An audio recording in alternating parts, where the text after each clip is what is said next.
السلام علیکم ناظرین، میں ہوں طارق شہزاد چودھری۔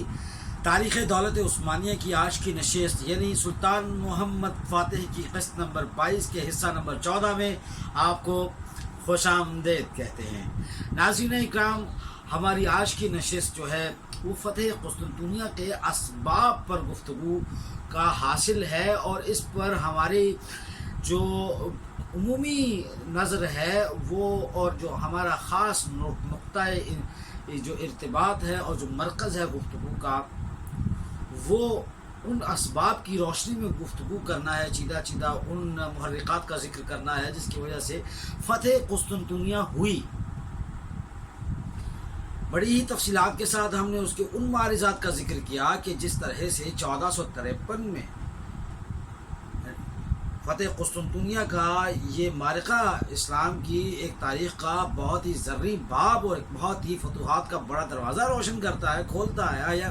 اور دوسری طرف ہمارے ہاں بہت سارے ایسے مورخین ہیں جنہوں نے اس پر بہت سارے تمار بھی باندھے ہیں، کئی مغلظات کے، اور کہیں پر انہوں نے تاریخی طور پر جو ہے وہ بڑی خیانت کی ہے۔ جی ہاں، خیانت کا لفظ اس لیے استعمال کیا جاتا ہے تاریخی حوالوں سے گفتگو کرتے ہوئے، کیونکہ موضوع اصل میں یہ تاریخ جو ہے نا، یہ جو اصل میں سلسلہ تو تاریخ کا ہے۔ بعض احباب یہ بھی کہتے ہیں کہ اسباب تو تاریخ جو ہے مقافات عمل کا دہراتی ہے ایک دوسرے سے۔ اقبال کی مثل قرطبہ جو ہے وہ تاریخ کی جتنی میں سمجھتا ہوں کہ شاعری ہے یا اس کا ادب ہے، اس کا ایک بہت بڑا اس کا اعادہ ہے۔ تو اسی طرح سے یہاں پر بھی ہم دیکھتے ہیں کہ تاریخ دولت عثمانیہ کے اندر پھر یہ ایک بہت بڑا ایسا یہ واقعہ ہے۔ اس کے اسباب پر جب ہم بات کرتے ہیں تو سب سے بڑی جو سبب ہے وہ تو اللہ رب العزت کا وہ انسان کے لیے انعام ہے، جو راستہ ہدایت، جو رشد و ہدایت کا ایک کامل حیات کا اور ضابطۂ حیات اللہ پاک نے دیا ہے کہ آپ دین پر کھڑے رہیں اور مستقل مزاجی کے ساتھ۔ صبر کہتے ہیں ہمارے ہاں کوار گندل کو۔ تو صبر کی مختلف اقسام جو ہیں وہ مختلف اولیاء اکرام نے اور صالحین نے اور فقہاء نے بیان کی ہیں۔ تو اسی حوالے سے ہم جب بات کرتے ہیں تو یہ بہت بڑا کام ہے شیخ ابن العربی کو، انہوں نے بھی اس پر بھی گفتگو کی، تصوف کے حوالے سے انہوں نے بہت کام کیا۔ تو حالت جنگ کے اندر جہاں دشمن کے وار سے جان جانے کا خطرہ ہے، اس کیفیت کے اندر ڈٹے رہنا حکمت تدبیر کے ساتھ، اسے صبر کی اعلیٰ ترین قسم۔ خوف ہے، جان جانے کا خوف ہے، نامساعد حالات ہیں، اور بڑا ہی مسدود اور محدود قسم کی آپ کے پاس سامان رزمگاہی ہے، اور یہ سارے سلسلے اللہ پاک نے اس حوالے سے بڑا ہی کمال یہ فرمایا کہ اللہ تعالیٰ نے انسان کے لیے بہت سارے چیزیں کھول کے رکھ۔ سورہ انفال کی آیت نمبر 60 جو ہے اس حوالے سے، اس میں وہ تمام ان عوامل کا احکامات کا ذکر کر دیا گیا ہے جو مسلمانوں کے لیے ضروری ہیں، اور شاید میں یہ سمجھتا ہوں کہ جس طرح دشمنوں کے لیے پالیسی بیان کی گئی ہے اسی صورت کے اندر سورہ انفال کی آیت نمبر 60 کے اندر، اور پھر اسی طرح جو حزم و احتیاط کا معاملہ ہے وہ سلطان محمد فاتح کی ایک شخصیت کا بھی پہلو ہے، اور دوسری طرف ہم دیکھتے ہیں تو یہ ایک لائن آف ایکشن ہے، کورس ہے، یعنی ہم نے زندگی میں چلنا کیسے ہے۔ اور انہی فتح قسطنطنیہ کے اسباب میں سے حزم و احتیاط بہت بڑا معاملہ ہے۔ وہ بازید کی طرح جا کے بغیر میدان دیکھے جا کے کھڑا نہیں ہو گیا۔ سلطان فاتح نے پہلے حالات و واقعات کا جائزہ لیا اپنے، چونکہ وہ تاریخ دان بھی تھا، ایک اچھا مطالعہ کرنے والا سلطان تھا، اور اس سلطان نے بچپن میں بڑا کام کیا۔ 18 سال کی عمر میں تخت پہ پورا جمعہ ہوتا ہے، 21 سال کی عمر میں انہوں نے قسطنطنیہ فتح کیا۔ تو یوں یہ بھی دیکھنا ضروری ہے کہ کس طرح سے حالات سامنے آتے۔ پھر اسی طرح سے فہم و ذکا ہے، ذہانت ہے۔ میں نے عرض کیا تھا اسی ایک ویڈیو کے اندر، کسی بھی سلطان، حکمران یا بادشاہ کے اندر 3 چیزوں کا ہونا بہت ضروری ہے، اور چوتھی چیز جو ہے وہ جزو لا ينفق ہے ان تینوں کی، یعنی ان کا تینوں کا پارٹ اینڈ پارسل اور حصہ ہے۔ پہلی چیز جو ہے وہ اس کے اندر دانشمندی اور حکمت، دانشمندی اور حکمت کے ساتھ دلیری اور جذبہ ہے، لڑنے کا، فیصلہ سازی کی قوت، تمام چیزیں قوت کے اندر ہے، اس کی اپنی قوت اعتماد ہے تو سب کچھ ہے۔ پھر تیسری اور اہم چیز جو ہے کہ اس ساری چیزوں کے ساتھ ساتھ اس کے اوپر اس کے پاس سپاہ گری کے اعلیٰ ترین فنون ہونے چاہیے۔ پلان ہے، ایگزیکیوشن کیسے کریں گے؟ آپ کے پاس منصوبہ ہے، اس کو عملی جامہ کیسے پہنائیں گے؟ اس کو عملی جامہ پہنانے کے لیے جن جن تصرفات، تجربات اور محرکات کی ضرورت ہے وہ آپ کے پاس ہونی چاہیے۔ تو یہ ایک معاملہ آپ کے سامنے۔ اور چوتھی اور اہم چیز جو ہے اس کو جو کہتے ہیں نا، ہمارے ہاں اس پہ بڑی گفتگو بھی ہوتی ہے کہ جو لیڈر ہے، بادشاہ ہے، آپ کو آگے لے کے جائے گا، وہ دور تک دیکھنے کی اس کے اندر صلاحیت، سرکمسپیکشن، اس کے اندر حالات کو اسے علم لدنی کہا جاتا ہے، قریب سے چیزوں کا علم ہو اس کے پاس، اسے معلوم ہو کہ میں نے کس طرح سے کیا کرنا ہے، کہاں تک جانا ہے، اور چیزیں اس کا ادراک پہلے سے ہونا شروع ہو جائے۔ اور پھر جب آپ کی نیت ٹھیک ہوتی ہے، آپ قال رسول اللہ کے راستے پر ہوتے ہیں، تو پھر یہ ساری چیزیں آپ کے سامنے یوں آ کر کھڑی ہو جاتی ہیں۔ اس حوالے سے وہ اسباب کی بات ہو رہی ہے، تو ہمت ہے، ہمت اور حوصلہ سب سے بڑی چیز ہے اس میں۔ تو یہ چار چیزیں تو یہ ہو گئی۔ تو اقبال کی اس حوالے سے مجھے ایک ربائی یاد آ رہی ہے کہ کبھی دریا سے مثل موج ابھر کر، کبھی دریا کے سینے میں اتر کر، کبھی دریا کے ساحل سے گزر کر، مقام اپنی خودی کا فاش تر کر۔ تو عزم و ہمت کے بعد پھر غرور سے بچنا اور عجز و انکساری اللہ کو بہت ہی پیاری ہے، اللہ کے ہاں بڑی مقبول ہے۔ تو یہ ایک اہم چیز۔ پھر بڑی بڑی پیشکشوں کو ٹھکرایا جو انہوں نے، وہ اگر غرور میں ہوتا، پیسے کی لالچ نہیں تھی، ریاکاری نہیں تھی، تصنع نہیں تھا، دکھلاوا نہیں تھا، اللہ کی رضا کے لیے ان کے ہاں یہ صوفیاء اور علماء کا جو گھومنا ہے، یہ ان کے لیے برکت کا باعث تھا۔ اور برکت کا باعث ایسے تھا کہ وہ یہ سمجھتے تھے کہ ہماری فتح اللہ ہی کے لیے ہے، ہمارا جینا مرنا اللہ ہی کے لیے ہے، اس کی رضا کے لیے۔ بیزنطینی مورخوں میں سے کچھ نے لکھا، کچھ نے تو یہ کہا کہ نہیں، یہ خالصتاً جو ہے یہ فتوحات کے لیے یہ عثمانی بڑھتے گئے، اور ان کا ساتواں بادشاہ جو ہے، اس نے تو نوجوانی نوعمری میں اس نے 21 سال کی عمر میں وہ طوفان کھڑا کیا کہ لاشوں پر لاشیں گرا دیے، اور ہی واز ناٹ انسینٹ۔ اس کی تربیت، اس کا جو خبیر تھا وہ اسی ساری صورتحال کے اندر پیدا ہوا۔ پھر یہ اخلاص و الحیب ہے، اور اس لہیت کا ایک بہت اہم فن، علم و فن سے اس کا جو لگاؤ تھا۔ فن اگر نہ ہوتا تو جس طرح اس نے کشتیاں جو ہیں وہ چڑھا دی خشکی کے اوپر، جناب جہازوں کو شاخ زیری تک لے کے آیا، تو یہ فن ہے، اس کا آرٹ ہے۔ توپوں کے اندر جناب جس طرح وہ فیصلے کیے گئے، ان کو اس وقت لحاظ سے پانی والا معاملہ ناکام ہوا، تو تیل کے ذریعے اس کو ٹھنڈا کیا گیا۔ توپوں کی جو بیرلز تھی، ان کے جو دھانے تھے، وہ ایک بہت بڑا کام تھا۔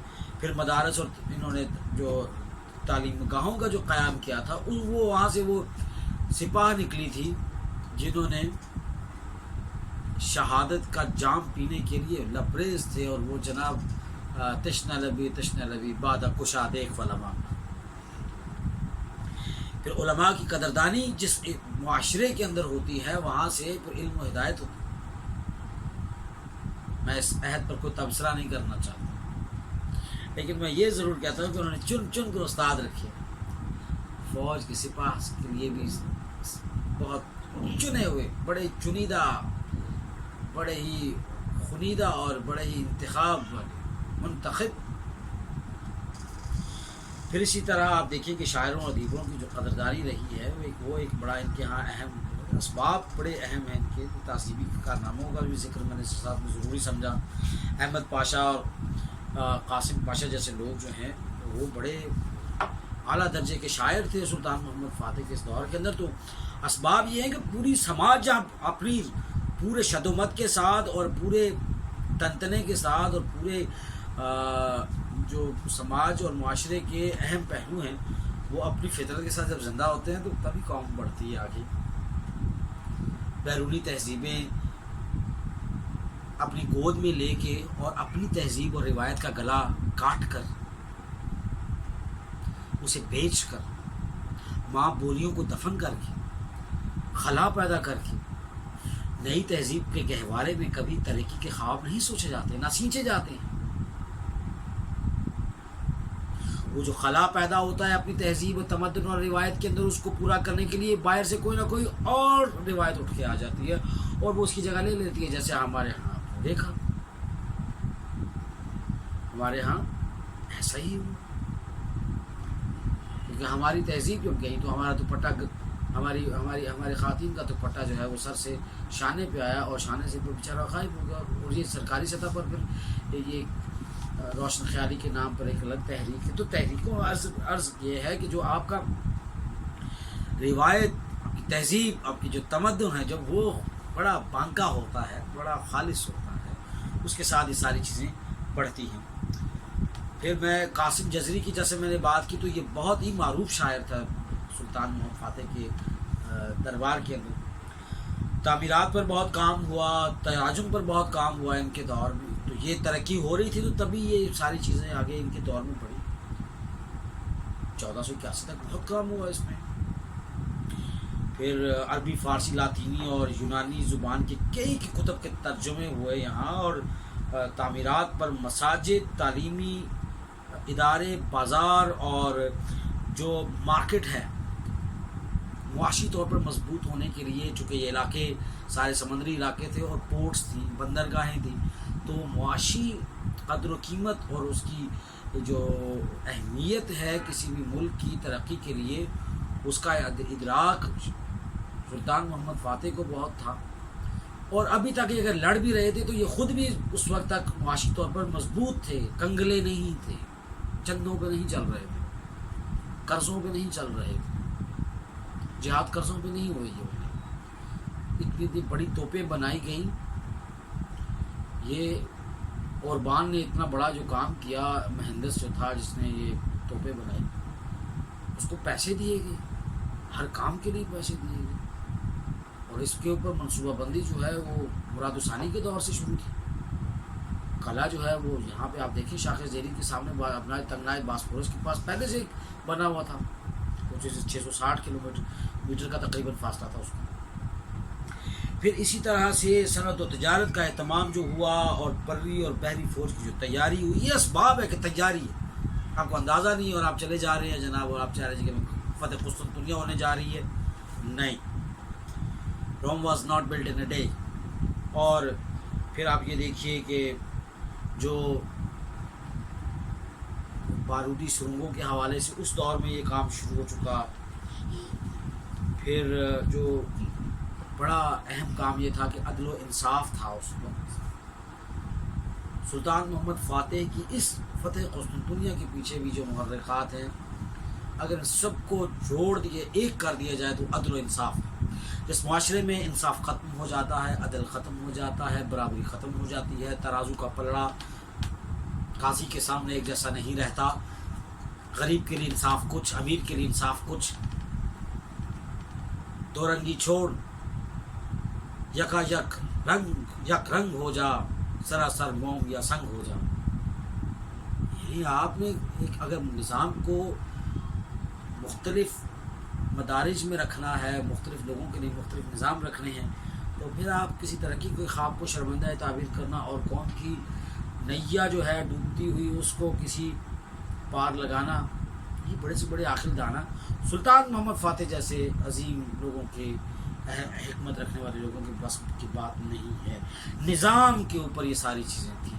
یہ نظام تھا تو لوگ لڑ رہے تھے، یہ وہ نظام تھا کہ لاشوں پہ لاشیں گر رہے تھے تو لوگ پھر بھی لڑ رہے تھے، یہ نظام تھا کہ اتنا بڑا سربراہ آدمی آپ کے سامنے کھڑا جس کے سامنے بار بار شکست پہ شکست شکست پہ شکست شکست پہ شکست اور بارہا اور بار دیگر ہو رہی ہے، لیکن وہ اپنی عزم اور ہمت استقلال کے سامنے یوں سیسا پلائی ہوئی دیوار بنے کھڑا ہے اور وہ دیکھے جا رہا ہے اور یوں تن تنا کر جناب وہ لڑ رہا ہے اور اس کو اپنی فتح پہ یقین ہے۔